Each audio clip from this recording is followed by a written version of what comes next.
Bonjour les loulous et bienvenue dans cette nouvelle vidéo dans laquelle je vais essayer de répondre à la question pourquoi Python met moins de temps à rechercher un élément dans un ensemble que dans une liste.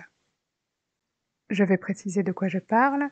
Si liste est une liste de taille n, ici ensemble est un ensemble de taille n, l'instruction la chaîne de caractères 42 par exemple, in list est une instruction qui est en grand O de n, alors que la même instruction avec un ensemble est une instruction en grand O de 1.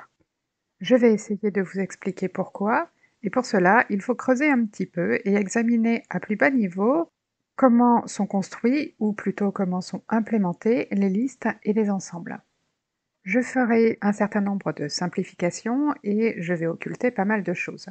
Je n'ai pas l'intention de faire ici un cours de C, le langage dans lequel est implémenté Python. Mon objectif est de vous présenter simplement quelques concepts. Commençons par voir rapidement comment sont implémentées les listes. Quand je construis une liste vide par exemple, une place est réservée dans la mémoire, un tableau de 10 cases adjacentes. Quand j'ajoute Jax à ma liste, cet élément s'ajoute dans la première case non vide, la case d'indice 0 ici. Puis j'ajoute Léona, qui va occuper la case suivante, j'ajoute Garen, qui occupe la case d'indice 2, puis j'ajoute Jax à nouveau, qui va occuper la case d'indice 3. Avec cette implémentation, pour vérifier que Timo n'est pas présent dans la liste, je n'ai pas d'autre choix que d'examiner les éléments de la liste un par un.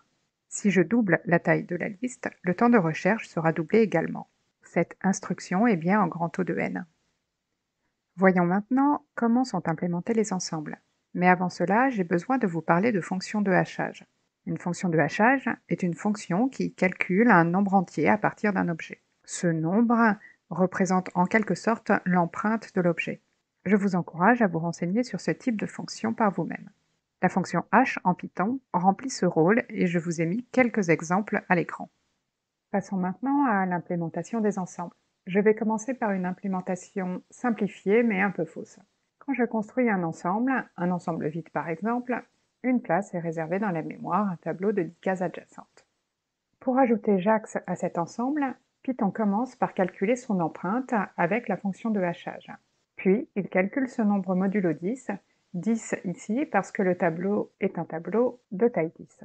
Il réduit en quelque sorte l'empreinte de Jax de sorte qu'elle rentre dans le tableau. Dans notre exemple, on trouve 8.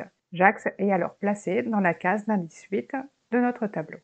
Pour ajouter Léona maintenant, on procède de la même manière. On calcule son hashcode, son empreinte, modulo 10, on trouve 2, Léona est placé dans la case d'indice 2 du tableau.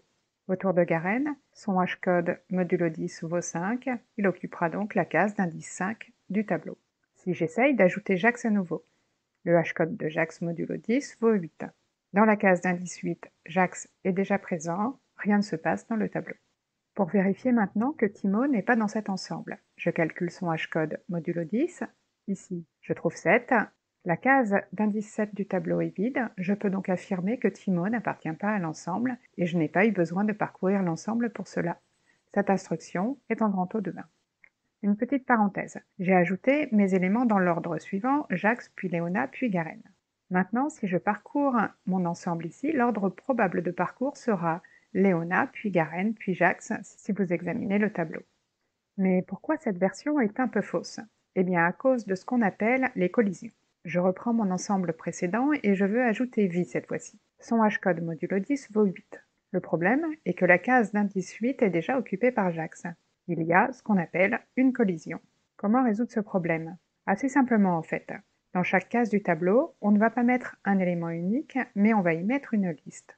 De cette façon, la case d'indice 8 est occupée, Python vérifie alors la présence ou non de Vi dans la liste qui se trouve à l'indice 8, une liste qui est très courte, et comme Vi n'est pas présente, il l'ajoute à la fin de la liste. Bien entendu, il faut limiter au maximum les collisions, pour que les listes qui sont dans le tableau restent petites. Une bonne fonction de hachage est une fonction qui limite les collisions. Pour résumer, la recherche d'un élément dans une liste est en grand O de n, la même recherche dans un ensemble est en grand O de 1, à la condition que la fonction de hachage utilisée soit correctement définie. Cette vidéo est maintenant terminée, j'espère que vous avez de nombreuses questions, alors notez-les et rendez-vous au prochain cours.